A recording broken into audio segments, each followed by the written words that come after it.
During this, the third week of Advent, we turn our eyes toward Bethlehem, honored as the birthplace of the great King David. The book of Luke tells us that Emperor Augustus called for a census of all the Roman Empire, and because of that, the descendants of King David had to return to Bethlehem in order to be counted. Those descendants included Joseph and, by marriage, Mary, who was pregnant with Jesus. Imagine them entering into the hustle and bustle of Bethlehem, of people in the midst of their own journeys to their designated towns. People buying and selling supplies, bartering for food, and seeking shelter. We can imagine all of this, and we have to, because the writer of Luke tells us only this: the time came for Mary to give birth to Jesus. She wrapped him in bands of cloth, as was the custom, and laid him in a manger because there was no room in the inn. The most astounding part of this story is its silence.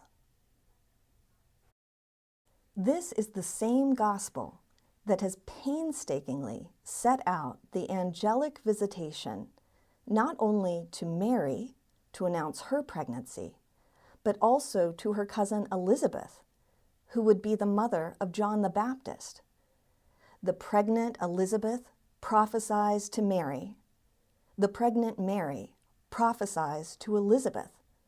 Elizabeth's husband prophesies to anyone who will listen. There is miracle after miracle. But at this, the moment of the fulfillment of 1,000 years of prophecy, there is only this: a baby wrapped up like any other baby and placed in an animal feed trough because there were too many travelers in Bethlehem at that time. And all those people, traveling, eating, resting, going about their business, had no idea that the miraculous presence of God had finally come to his people, was right there with them at that moment. And this should lead us to ask ourselves, are we also in Bethlehem?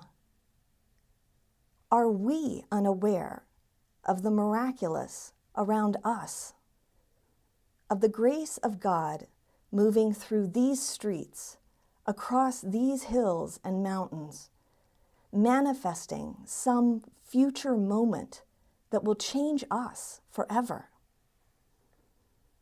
Bethlehem is where you are. It is where you were born. It is every city or town or patch of countryside that you will ever call home. A place that is too preoccupied to notice the miracle manifest within it right now.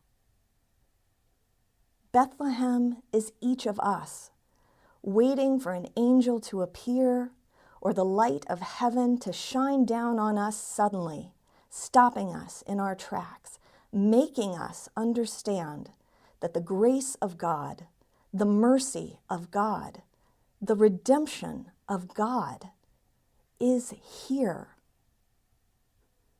Instead, Bethlehem tells us that the fullness of God is already here, now, waiting for us to notice.